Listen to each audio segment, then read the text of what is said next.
welcome back to the Champion Living podcast, the only podcast crossing the lines between the sport of rodeo and fitness. Today's episode, we got our very own Caleb Bennett on. We are talking about all the things about how to stay grounded on the road when it comes to your nutrition, your fitness, and how to make your routine at home match what you're doing on the road. We're jumping into it right now. Yeah, I think that's a pretty cool thing we should just talk about off the bat and kind of what goes in. I mean, like, I don't think people really realize how many athletes are taking advantage of all these opportunities that are not necessarily in the United States, but to make their bodies better, to increase their longevity. Well, I've had guys that even asked me about it, and I've had a lot as Caleb well, does it, so yeah, that would be great. Let's hear about everything that goes on in Tijuana and how it affects your body and how you feel. Okay. Honestly, I mean, the first words or thoughts that come to my mind are, man, it's like the fountain of youth over there. Like that clinic's unlike anything I've ever experienced or been to or been around in my life. And of course, it's Tijuana, so like I was hesitant to go down there when Casey kept telling me, you need to go down there, you need to go down there. Which that's how a lot of people are that I try to get to go down there. Is they're like, God, do you feel safe? And that's just like, man, there's nothing. I've been more scared walking through Houston or Salt Lake City than walking through Tijuana, but that place is just unreal. They, I mean, if you're afraid of needles, you don't want to go down there because they're going to poke and prod you a lot. But they offer so many different therapies and remedies to clean out toxins, the inflammation, IVs, ozone therapy in your IV, ozone therapy in your shots, PRP plus stem cells. Like the list can go on. And all those therapies that lead up to kind of your shots throughout the day are programmed or set up based off of what your consultation with the doctor at the beginning is all about, depending on how and what they feel they need to do to clean out the inflammation, the toxins in your body to create the best environment for them stem cells to do their job. But they've been wanting to do shoulder surgery on me and neck surgery for the last 2 years now. And that has been the only thing that's kept me out of having those surgeries. And I get a little sore and achy in between treatments, try to go down there about every 6 months, twice a year. But other than that, like the nerve pain, the issues, the strength, all that stuff that I used to deal with, I have not had an issue with since I've been going down there. So it's awesome. Unreal. And sorry, I was just going to say, it's just one of those deals. Like, it's hard to explain. I took 2 new guys down there that had never been last time we went. And once when we got on our way back, they're like, man, you weren't lying. This place is unreal. And I was like, yeah, but it's one of those places or one of those things that's hard to really explain until you've been there.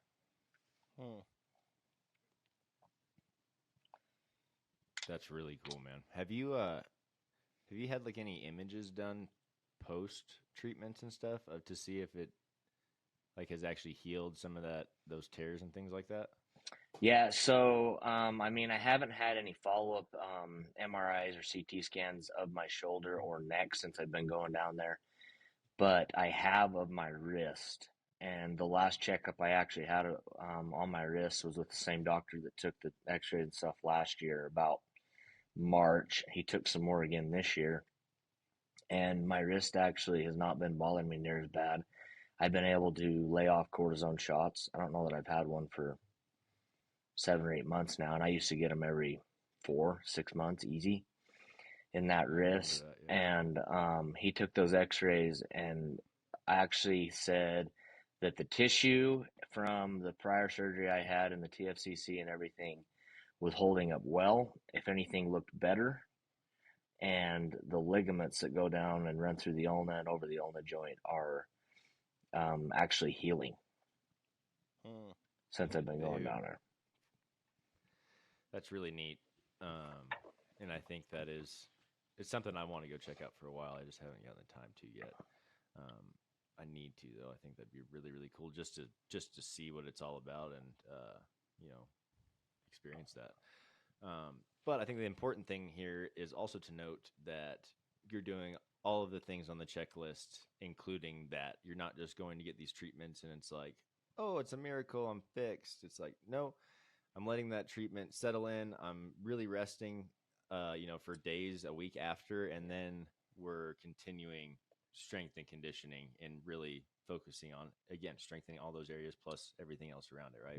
Yep, exactly. And that's one of the biggest deals. They tell you first 48 hours after your final kind of shots and everything, do as minimal as possible. I mean, everyday life, take the garbage out, walk the dog, whatever you kind of got to do, chores clearly up here and stuff. But for the most part, the first 48 hours, they want you, no strenuous activities, no gym. And they always tell me to wait till the following week. So usually, I do literally take pretty much a full week off from the gym. But it creates the best environment. You're not increasing, you're bringing back inflammation, you're not stressing muscles, you're just letting now those stem cells take hold and recover the body, heal what needs, the tissues that need to be healed, and help repair the tissues. And that's one thing actually that I've noticed when I get back in the gym after these treatments and after that week off. As long as I stay dialed in on my nutrition throughout that week that I take off, I go back into the gym Monday feeling unreal, better than I did when I was working out full time. And then after a week of it, you feel even better. 2 weeks, feel stronger and better. Like it just progressively gets better. That's awesome, dude. It just keeps compounding. And I'm sure there's a ton of people out there that have been dealing with pains and aches like that, and surgery is not an option for them. And I looked at the prices down there, just like it looks like it's pretty a la carte. So like you can pick whatever you want when it comes to the services. If I'm wrong, correct me. But like financially, it wasn't that much of a huge expense going down there and being able to do it. Something I think when you think about all this, the things that you're talking about, when I think in my head in America, like that's like 50 grand worth of stuff. Yeah, tens of thousands of dollars. Yeah, lots of money. But down there things are a little bit different, and they don't, run on an insurance scam and all that. So, no. When I looked at the prices, I was really blown away. I was like, whoa, that's actually really, really doable, really affordable. And, I think anybody that's dealing with something like that is worth, it's worth checking it out. And we'll get the link to they have a website, don't they? Yep, they have a website. Yeah, I've looked at it a couple times. So we'll throw that in the link in the show notes. So any listeners, if you guys are interested in just seeing what that's all about, you guys can click the link and maybe we can get a discount code. Yeah. Start sending guys down there. Oh, it's funny, man. Rodeo athletes going to Tijuana for medical treatment. Yeah. You wouldn't believe how many guys you run into down there, though, involved in the rodeo world. There's a lot that already know about it. And I bet there's a lot of rodeo guys. I bet there's a lot of other what's the word I'm looking for? Other sports, but like other areas, other realms that are going down to that area to get help. And, maybe some of these professional teams have access to that stuff on hand. I have no idea, but I bet it's used far more than people would think. I know a lot of people that go down there to get dentist work done, like all kinds of stuff. Yeah, that was what I was going to say. People that live on the border generally just go south of the border to get dental work done because it's so dang cheap. Yeah. Wild. It's a crazy world we live in. But that's awesome, man. I really think that it's, we've worked together for a long time. You've been doing that the last 2 years, maybe 3? Last 3. Something like that. 3 years now. Yeah. And, we've seen it work every time. So it's been really, really cool to see it do its thing, and then see you be able to kind of hold off being able to, these guys wanting to do surgery and all these things, and to see it push past that is really, really, it's exciting, man. It's exciting. I think a lot of people would be interested in checking it out. So we'll throw the link in the show notes. Y'all can check them out. The reason that we had Bennett on today was to talk about that, but mostly what we really want to talk about is a question that we got from one of our listeners, and I thought it was a really cool question. We've talked about it a little bit, but he was wondering about how do you stay grounded on the road? And how I took that question as it grounded, meaning like, I'm guessing staying in your routine, staying on top of, doing the things that you need to be doing in the season that are tough to do when you're not at home. And Caleb is one of the best people I know at creating a routine and making his travel rig his home and not going away from the things that he's doing at his house. He's doing those same exact things in his rig. Obviously it looks a little different. So I want you to just to share, kind of how you set this all up for yourself, from your nutrition to your workouts. You are extremely consistent. And what mentality that takes to stay consistent on the road, because it does get hard. It gets tough. It's not easy. Yeah. How do you make sure that you stay on top of that? Man, and you're right. You hit the nail on the head. It isn't easy, but man, if you know how good you feel when you're at home, when you're on your routine with your nutrition, your workouts, and everything else, like that right there should be enough to push you over the edge while you're on the road, to make sure you're doing all you can, to get that in. And that was my biggest thing, is I was like, I don't want to lose this. The way I started feeling at home, I want this on the road, because I felt unreal. And I just disciplined myself to a point to where, look, I've worked this hard and this long. I'm not going to let it slip just because I go on the road for a month straight or 2 weeks straight or whatever it be. So, I mean, it's slick. There's workout and resistance bands all over Amazon. I mean, and I pack, 2 or 3 different sets of those with me, a little yoga mat. I've been very blessed and fortunate. I have a nice truck and camper to travel in. So therefore I've got a microwave in the camper, fridge in the camper, and I am able to take decent food, meals, whatever it be, with me, heat them up in the microwave, and be able to kind of stay more dialed in on my nutrition. But one of the biggest things that's helped me is take what you're eating at home and take it on the road. Like if you're set up in a rig where you can have a fridge, have that microwave, there's no reason why you should lose your focus on your nutrition while on the road. Meats, when it comes down to it, like you can run into a grocery store and get a rotisserie chicken for $5. I mean, that's a lean, good source of protein that a lot of people, I don't think, take into account. They're looking for, something quick and easy and this and that, and maybe not as healthy on the road, so they go to fast food restaurants, stuff like that. But I stay away from eating out probably more in the last 2 or 3 years than I ever have while on the road. I try to make sure I keep yogurts, granola, hard-boiled eggs, hell, even egg whites. You can put egg whites in the microwave and cook them up, Overnight oats, those are awesome on the road and easy to make. You just need a little yogurt, oats, and protein. There you go. Stuff like that. But the biggest thing is, like I said, you just got to, there's grocery stores all along the way. It comes down to how disciplined and how bad you want it to keep that supply in your rig with you.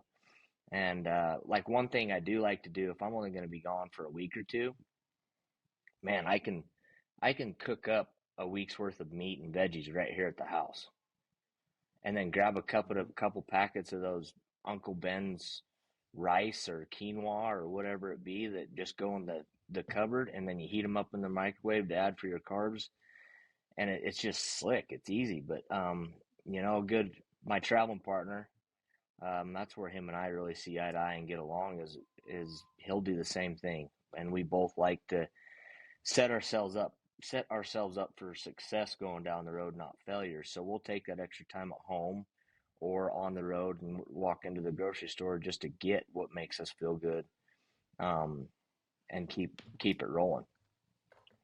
What does your meal prep look like for those longer stints, like where it's 2 weeks plus? Are you prepping? Are you taking like a day while you're on the road to go restock your groceries and cook food, or what's that look like? Yeah, so, and we will do that. Well, so you can take a good week's or 2 worth, you start running low and run out, bam, hit the grocery store. And then that's where some little things and little deals like the Kevin's chickens you can find in a lot of grocery stores nowadays. They're actually some sort of chicken, steak, some sort of meat already kind of pre-cooked. All you gotta do is put that thing in the microwave, and bam, you have a good source of protein. Once again, the rotisserie chickens, a lot of grocery stores even have that pulled off and sitting in the fresh deli section in a container. Easy as heck to pull in the put in the fridge, pull out when you need it, put in the microwave. Salad kits are a good go-to for me because they're, once again, in a bag, come with everything you need. And yeah, I mean, I live off a lot of Greek yogurt too. So if you don't like Greek yogurt, I'm sorry, but that's just the bomb right there, in my opinion. And easy to get, once again, if you have a fridge. But and then, like, I mean, a lot of people, they I get a lot of questions about certain sodium levels and stuff like that, which, I mean, I think we all hear. But having beef jerky, like the Kirkland's canned chicken, yeah, it's gonna have a little extra sodium in it because of the preservatives and this and that. But man, the way I see it, if you're getting that extra movement into the day, you're still riding and competing, especially in the dead of summer. We're all sweating that out. A little extra sodium is not going to hurt a guy at that point. And what's your alternative? Yes. Fast food? I mean, exactly, it's not that big of a deal. And I mean, if a guy does have to eat out, as an athlete too. Yeah, if a guy does have to as eat an out, athlete, 5,000 milligrams of sodium is not. It's way higher that's than okay. what you think. Yeah, as much as you're sweating, you could have a lot of sodium. Yeah. Yeah, dude, especially in that summer run. It's like you're just drenched by each rodeo. So I think a little sodium would probably be good for a guy. What kind of, like, how much would you say that your nutrition plays into, you kind of touched on it earlier, but like how much it plays into your performance throughout the year, especially getting into like August and September where you've been on the road? Because I think that one of the main things that I hear from guys is the reason why they don't go do that is because of price. Well, it's so expensive, it's expensive to eat well. And I feel like there's this it's a cycle of like I might spend a little extra to eat well because I know that I'm going to perform well and I'm going to win that money back, or maybe the cycle goes backwards in that like I'm constantly eating off the dollar menu because I can't afford to get good groceries. I'm not feeling good. I'm not performing well. I'm not winning. I have to continue doing that. So do you like see that in your career, like as you invest in your body and in nutrition, like you see a return on that investment in the arena? Absolutely. That's actually that for the last couple of years now. The season starts coming to a wind down around August, September, and me and Doug will be talking, and he'll be like, "Man, how you feeling?" I was like, "Man, I got a week left, and I could keep going. Like I feel good. Everybody else is tired and wore out, wanting to go home, sore, beat up." And I mean, I entered, like last year we were talking. I was like, "Yeah, I entered a couple rodeos right there at the end of the year that I did not need to enter, didn't have to." But I was not done. I felt good, still wanted to go ride bucking horses, so I went to them. And I think that's huge. Like, yeah, it's going to cost you more to eat good food, but it's an investment in yourself. It's how good do you want to feel? Yeah, I could take the cheap route. I mean, I could go buy the burger off the dollar menu, but I can promise you my body's not going to feel near as good. And then those add up. I mean, you do that repetitively, you're not going to feel near as good when it comes time to perform. And one of the biggest things anybody going down the road professionally knows, you've got to feel good to compete against this group of guys and these people that compete these days, because it's a completely different world out there. Absolutely, man. It really is. And, we've talked about it a lot, and on the show we've talked about it before, but like the goal of training and preparing your body is for that home stretch, that August and September where everyone is beat to shit, has not stayed disciplined, and you get to go win 30 or 50,000 in a month. And then all of a sudden you're, going in the NFR third in the world or whatever. Like, you're setting yourself up on this for so much more success going into the finals that way because you were smart about it. You prepared and you stayed hooked. And that's the biggest thing we, reiterate to our clients, especially at that level, is like, come Pendleton, come Ellensburg, you have got to be able to you've got to be at your best to take full advantage of what's out there, the prize money, all those things, right? Because that is when that is when it gets really, really tough. That is when guys stop doing the things they need to. And that's also when you start seeing some little injuries start popping up, right? Because guys aren't training like they used to. They're not paying attention to that nutrition, and they're finding excuses because they're so busy. And that's okay. That's just their own choice. But the bottom line is you can make time, and it doesn't take that long. And there's a lot of times where you're getting out of the truck and you aren't getting a full workout in, but you're getting the bands out, you're moving around for 10 minutes, you're grabbing your rigging bag, and you're going to work. Absolutely. And you're one of the few percentages that are doing that, and it shows usually towards the end of the season big time. So for you, is it just that you're going to feel that much better when you move around, or like what keeps you going towards that end of the season? Yeah, I mean, it is. I mean, movement, nutrition and movement are the two biggest things I've noticed that help decrease inflammation and soreness, just not even in my joints, but my body entirely. I mean, I'm not going to sugarcoat it. I'm not really a spring chicken when it comes to the sport of bareback riding. Like, I'm considered a veteran. Really, anyone about my age is usually when they hang it up. And I have no intentions of slowing down anytime soon. But over the years, after working with you guys and fine-tuning my nutrition, my workouts, and everything that's come along with it, I've noticed I've progressively got better and felt better just throughout the year, by the end of the year. And I've seen it for the last 3 years. The time I take, the extra money I spend to invest in myself, to keep myself going and feeling the best that I can, has always paid off in the end, and I just don't foresee me ever changing that. And like Leighton last year, him and I went to the first time last year, and that was huge. Leighton just kind of nickel and dimed himself all throughout the summer, but because of our mentality, we got up, we moved, we took care of ourselves mentally, physically, and nutrition wise. That kid won 40 or 50,000 right there in the last month of the year, when everybody else was wiped out, ready to go home and sore. And it's just, I mean, the proof's in the pudding right there. Like, you got to be able to take the time, spend that extra money, and you're only going to get out of your body what you put into it. It's no different than, you need to go buy a new vacuum. Are you going to buy the cheap $90 one and have it break down in a month? Or are you going to spend that extra $200 and buy one that's $300 or $400 and have it last for 4 years? Exactly. You always pay for what exactly. you get, and I think that goes the same way as where you're putting your time, where you're investing your time, whether it's at home or on the road, is kind of reap what you sow deal. If you're working hard and putting in the steps and doing the things necessary, probably going to see really good results. As you stop doing those things and the results start to go away, it's funny because guys will start being like, I don't know what's going on. So, well, you're just not doing the same shit that you've been doing all year. Exactly. You just stopped doing your routine. Yeah. And so you need to keep doing those things. And we run into that a lot, especially with, like injury rehab type stuff, little nicks and knacks. People will have, a little shoulder twinge. They'll fix it with internal, external rotation and a bunch of banded exercises. Well, it's fixed. Why do I have to do those exercises anymore? Well, it's because you have to maintain it. You have to keep that up. You have to do them every day, all day. But, adding them into your workouts and your warm-ups will help you. Same way on the nutrition. Like, you've got to be planning ahead. And even if you don't have a Capri, there's coolers. Absolutely. You can get a little travel cooler and throw that in the car. We got a great partnership with Icehole Coolers right now. All their information is in the show notes as well with our discount code. You guys can check them out. Super affordable coolers and really badass.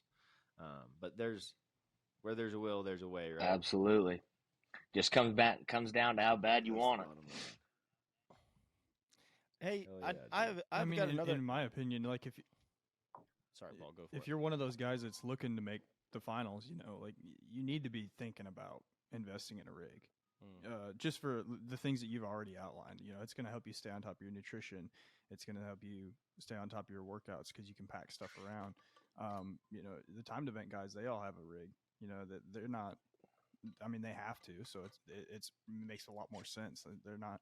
They don't really get to fly as often as say a rough stock guy would. But if you're one of those rough stock guys looking to make the finals, I think investing in a van with at least a primitive setup, with some power, and a bed, that needs to be on your mind. Yeah, absolutely.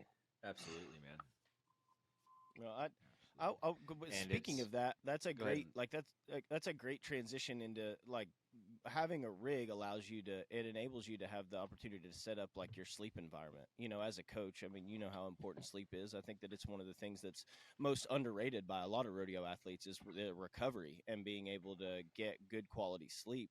And so, what is your sleep environment look like? How have you been able to, have you done special things to your camper to be able to make sure that you get good sleep, or are there certain things that you do, like as far as a lot of guys are, there's a time to party, a time to rest, but what kind of decisions do you make on a daily basis that enable you to get the kind of recovery that you need to perform throughout the season? Yeah, well, I mean, that's actually a really good point. So, like I said, I've got a truck and camper, and if anyone out there has a Capri, love the Capris. But they come with your little, 3-4 inch foam for a bed in there.